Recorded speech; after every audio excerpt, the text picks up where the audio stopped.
अद्याप बरीचशी जागा शिल्लक आहे, त्या ठिकाणी स्थानापन्न व्हा. सन्मान्य गिरीजी तोडपुळे साहेब आपल्या विनंती आपण व्यासपीठावर यायचं आहे. सन्मान्य गिरीजी तोडपुळे साहेब अलिबाग आपण व्यासपीठावर स्थानापन्न व्हायचं आहे.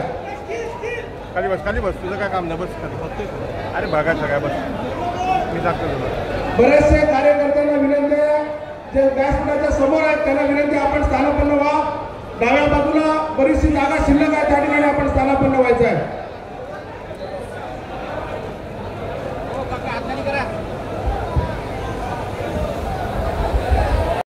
मी यालाच विनंती करतो की आपण महाराष्ट्र राज्याचे वैद्यकीय शिक्षण मंत्री सन्मान्य नामदार हसनजी मुश्रीफ साहेब यांचंही सुद्धा स्वागत त्या ठिकाणी संपन्न करावं.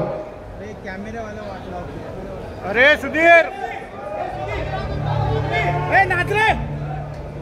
सन्मान्य नामदार हसनजी मुश्रीफ साहेब उपस्थित या लोकसभेचे उमेदवार सन्मान्य खासदार तटकरे साहेबांचं सुद्धा स्वागत या ठिकाणी संपन्न करावं अशी विनंती राजाबाई केली. सन्मान्य आमदार भरतसिंग गोगावले साहेब यांचं सुद्धा स्वागत या ठिकाणी मान्यवरांचा शुभास्त्र संपन्न होईल. मी महेशजी मोहिते यांना विनंती करतो आपण सन्मान्य आमदार भरतसिंग गोगावले साहेब यांचं या ठिकाणी स्वागत करावं.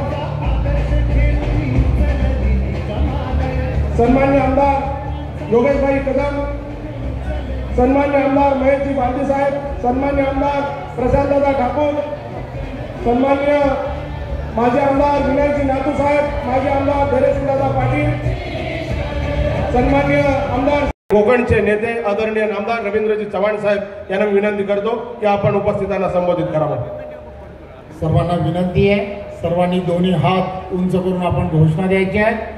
बोला भारत माता की, भारत माता की, वंदे महायुतीचा. की आपण सर्वजण आपापल्या पक्षामधील असणाऱ्या विचारधारेबरोबर गेली वर्षानुवर्ष काम करताय. आपण काम करत असताना आपला असणारा गावातील असणारा प्रत्येक बूथ हा जिंकण्याच्या दृष्टिकोनातून प्रयत्न करतात आणि अनेक जण त्यात ताकदीचा आहे. महायुतीतला प्रत्येक पदाधिकारी कार्यकर्ता ताकदीचा आहे.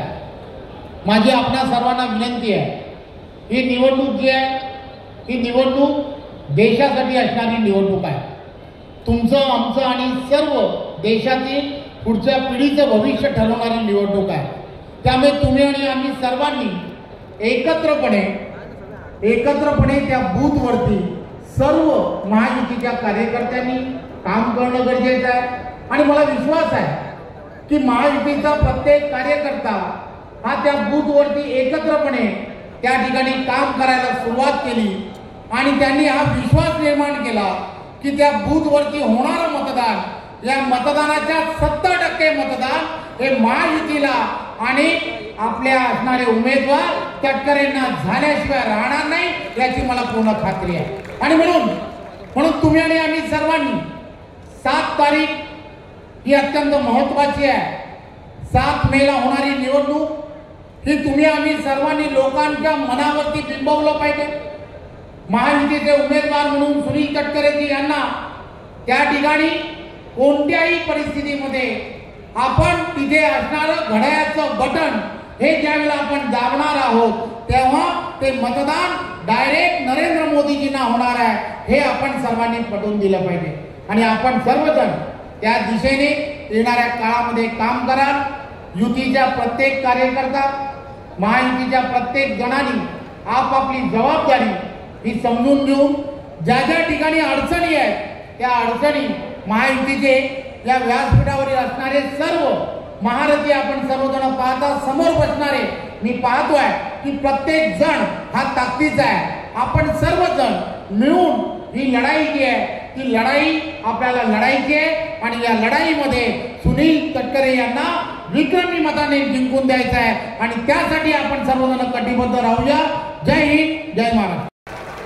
7 तारखेला होणाऱ्या 18व्या लोकसभेच्या निवडणुकीच्या निमित्ताने महायुतीचा उमेदवार म्हणून आज प्रचंड पाठिंबा देण्यासाठी आपण या ठिकाणी उपस्थित राहिला. या सभेला नुकत्याच त्यांनी संबोधित केलं. ते राज्याचे सार्वजनिक बांधकाम खात्याचे कर्तव्यकार मंत्री रवींद्रजी चव्हाण, राज्याचे वैद्यकीय शिक्षण खात्याचे मंत्री, राष्ट्रवादी काँग्रेस पक्षाचे माजी नेते असदजी मुश्रीफ, या जिल्ह्याचे पालकमंत्री, राज्याचे उद्योगमंत्री माननीय उदयजी सामंत, भरतशेठ गोगावले, व्यासपीठावर या ठिकाणी उपस्थित असलेले आमदार रविशेठ पाटील, महेंद्रजी दळवी, योगेशजी कदम, धैर्यशील दादा पाटील, डॉक्टर विनय रातू, सदानंदजी चव्हाण, एक प्रभावी नेतृत्व या जिल्ह्यातील आमदार प्रशांतजी ठाकूर, आमदार महेशजी गांधी, आमदार शेखर निकम, व्यासपीठावर उपस्थित असलेले आपल्या तिन्ही घटक पक्षाचे सर्व प्रमुख, RPIचे सर्व नेते मंडळी, महाराष्ट्र नवनिर्माण सेनेचे सर्व नेते मंडळी,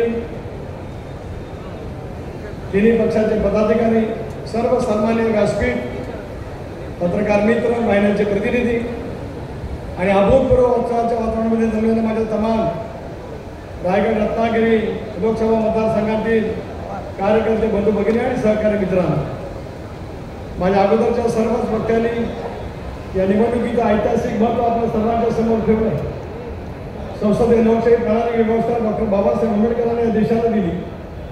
52 सालामध्ये या लोकसभेच्या निवडणुकीला आपण त्या ठिकाणी सामोरं गेलो. आता 18व्या लोकसभेला आपण त्या ठिकाणी सामोरं आहोत. ही निवडणूक या देशाचं उद्याचं जगाच्या पातळीवरचं स्थान मर्कट करण्याच्या दृष्टीकोनातून अत्यंत महत्त्वाची आहे. 2014 ते 2019 नरेंद्र मोदी साहेब या देशाचे पंतप्रधान झाल्याच्या नंतर जगाच्या विकसित राष्ट्रामध्ये गौरवान्वित स्थान या देशाला मिळण्यामध्ये आपल्याला यश मिळालं. शेजारच्या राष्ट्रांच्या मध्ये एक धाक निर्माण केला गेला. राष्ट्रभक्त असलेल्या प्रत्येक देशातील भारतीयांना संरक्षण देण्याची भूमिका सर्व धर्मियांना देण्याच्या दृष्टीकोनातून सरकारने पावलं त्या ठिकाणी उचलली आणि वेगवेगळ्या योजना या संबंधात देशभरामध्ये करण्याची पावलं त्या ठिकाणी केली. खूप मोठ्या प्रमाणावरती पायाभूत सुविधा केल्या गेल्या, रस्त्यांचं जाळं वेळलं गेलं, रेल्वेचं जाळं वेळलं गेलं, उद्योग निर्माण करण्याच्या दृष्टीकोनातून सुद्धा पावलं त्या ठिकाणी उचलली गेली. पण सर्वाधिक जर काही काम या सरकारच्या माध्यमातून झालं असेल, आज 50% लोकसंख्या असलेल्या या माझ्या देशामधल्या महिला भगिनींच्यासाठी सुद्धा सन्मानांच्या असंख्य योगदान आज भारत सरकारने, मोदी साहेबांच्या सरकारने त्यांच्या नेतृत्वाखाली घेतलेल्या तुम्हाला मला त्या ठिकाणी पाहायला मिळू शकतं. देश सशक्त बनवायचा असेल, जगाच्या पाठीवर वेगवेगळं स्थान आम्हाला निर्माण करायचं असेल तर या देशातल्या सर्व महिला भगिनींच्या ताकद पाठीमागे उभी करणं, राज्य आणि केंद्र सरकारच्या वेगवेगळ्या योजनांचा लाभ त्यांच्या पाठीमागे देणं ही महत्वाकांक्षी भूमिका त्या ठिकाणी घेतली गेली. जलजीवन सारखी क्रांतिकारी योजना त्या ठिकाणी घेतली गेली. हर घर नल से जल यापूर्वी सुद्धा अनेक योजना या देशामध्ये राबवल्या गेल्या. घराघरात, वाड्या वस्तीत, मोहल्ल्यामध्ये, दलित वस्तीमध्ये सुद्धा पिण्याचं पाणी हक्काने त्या ठिकाणी महिला भगिनींच्या घरामध्ये गेलं पाहिजे. हा क्रांतिकारी निर्णय नरेंद्र मोदी साहेबांच्या नेतृत्वाखाली त्या ठिकाणी घेतला गेला. आज देशातल्या कोट्यावधी महिला भगिनी सुद्धा या संबंध योजनांचं स्वागत त्या ठिकाणी करताना पाहायला मिळू शकते. अनेक अशा योजना त्या ठिकाणी झाल्या गेल्या. आज माझ्या कोकणातील सर्व नेते मंडळी या ठिकाणी उपस्थित आहेत. आज मुश्रीफ सर तुम्ही या ठिकाणी आहात. ट्रान्स हार्बर लिंक ज्याचं नाव अटल सेतू, माझ्या कोकणच्या विकासाचं नवं झालं. केवळ आणि केवळ ज्यावेळेला या देशामध्ये इंडियाचं सरकार 2014 मध्ये प्रस्थापित झालं त्यावेळेपासून ते सुरू झालेलं पाहायला मिळू शकतं. पण मी अभिमानपूर्वक या ठिकाणी सांगतोय की नगर विकास खात्याचा राज्यमंत्री असताना MUDP आणि MEFPचं बिल त्या ठिकाणी मांडलं होतं. त्याच्यातून शिवणी त्या नावाच्या पुलाचं काम त्यावेळेला घेतलं गेलं होतं. परंतु अंबानी बंधूंच्या विवादाच्यामुळे ते काम पूर्णपणाने रखडलं गेलं. ते काम होणारच नाही अशा गोष्टी शंका त्या कालावधीमध्ये निर्माण झाली होती. नरेंद्र मोदी साहेब या देशाचे पंतप्रधान झाले. जपानच्या पंतप्रधानांच्या जवळ त्यांचे अतिशय सौहार्दाचे संबंध राहिले. जायकाच्या माध्यमातून 0% दराने या आपल्याला कर्ज त्या ठिकाणी मिळालं आणि या देशातला सर्वाधिक लांबीचा 21 किलोमीटर लांबीचा या देशातला सर्वाधिक लांबीचा पूल मुंबईला आणि रायगडला कोकणाला जोडणारा केवळ मोदी साहेबांच्या राजकीय इच्छा खात्यात त्या ठिकाणी झाला. त्याचा सुद्धा आठवण या कार्यक्रमाच्या निमित्ताने मी करू इच्छितो. म्हणून सागरी महामार्ग एकेका वरिष्ठ आंदोलन साहेबांनी स्वप्न पाहिलं. आज महेंद्रजी दळवी तुम्ही आज पलीकडच्या महेंद्र महेश बालदी त्या ठिकाणी आहे. करंजाचा रेल्वे पलीकडचा सारा खाडीवरचा पूल असेल, दिघीचा दुर्माणीचा पूल असेल, बागवाडला ते मानकोट खाद्यावरचा पूल असेल, थेट पात्रादेवीपर्यंत या सगळ्या पुलाच्या कामाला मुख्यमंत्री एकनाथराव शिंदे, देवेंद्रजी फडणवीस आणि अजितदादांच्या या मंत्रिमंडळाच्या सरकारने 10,000 कोटी रुपयाचा निधी त्या ठिकाणी उपलब्ध करत एक कोकणाचं पर्यटनाचा एक नवीन दालन सुरू करण्याचा प्रयत्न केला जातो. ग्रीनफील्ड एक्सप्रेसवे हिंदुहृदय सम्राट बाळासाहेब ठाकरे यांच्यामुळे मुंबई पुणा एक्सप्रेसवे झाला. देवेंद्र फडणवीस यांच्या प्रचंड राजकीय इच्छाशक्तीच्यामुळेच नागपूर ते मुंबई समुद्री मार्ग त्या ठिकाणी झाला. कोकण यांच्या मनामध्ये दीर्घकाळ मुंबई गोवा रखडला हे काम त्या ठिकाणी होतं. आज मला माझ्या सर्व नेत्यांच्या साक्षीने या ठिकाणी सांगायचं आहे की दुसऱ्या टप्प्याचं काम इंदापूर पासून ते पाथर्डीपर्यंत केवळ आणि केवळ नितीन गडकरी या देशाचे मंत्री झाले. नरेंद्र मोदी साहेबांचं नेतृत्व होतं त्या कामाला चालना मिळाली. रखडलं होतं काम बळस पातळीला आणि 1 वर्षाचं काम रखडलं. मला आज या ठिकाणी अभिमानपूर्वक सांगायचं आहे की विरोधी पक्षाच्या बाजूने सुनील तटकरे त्या ठिकाणी 5 वर्ष काम करत होता. शेवटचे 7-8 महिने आम्ही एनडीएमध्ये सहभागी झालो. केवळ माझ्या विनंतीनुसार गडकरी साहेबांनी 700 कोटी रुपयाचा निधी दिला. खासदारांनी काय काम करायचं तिथे समजून घ्या. 30 वर्षामध्ये तुम्हाला हे काम करता आलं नाही, पण या राज्याच्या आणि या देशाच्या जनतेची समजून त्या कामाचा पाठपुरावा त्या ठिकाणी केला. आणि आज खारपाड्याला सुद्धा गडकरी साहेब आले, इंदापूरला सुद्धा गडकरी साहेब आले. त्या रस्त्याचा कॉन्क्रीट करण्याच्या कामासाठी रवींद्र चव्हाण तुमचे आभार मानले पाहिजे. तुमचा इतका कुठलाही बांधकाम मंत्री या मुंबई गोवा रस्त्यावरती पाहायला बिगरी मारला सुद्धा बेकार असेल ते फिरत होते रवींद्र चव्हाण. त्यांच्यामुळे आता रस्त्याच्या कामाला त्या ठिकाणी गती आलेली पाहायला मिळते. आमचे पालकमंत्री सुद्धा त्या ठिकाणी अधिक लक्ष घालतात. बायोस्पिटल निर्माण करण्यासाठी प्रयत्नाचे परामर्श करतात. रोजगाराची निर्मिती करण्यासाठी प्रदूषण विरहित कारखानदारी आम्हाला पुढच्या कालावधीमध्ये त्या ठिकाणी आणायचे आहे. आणि आज मुश्रीफ साहेब तुम्ही या ठिकाणी मेडिकल कॉलेज आपल्याला मिळालं त्याच्यासाठी सुद्धा तुम्ही 1000 कोटी रुपये निधी त्या ठिकाणी उपलब्ध करून दिला.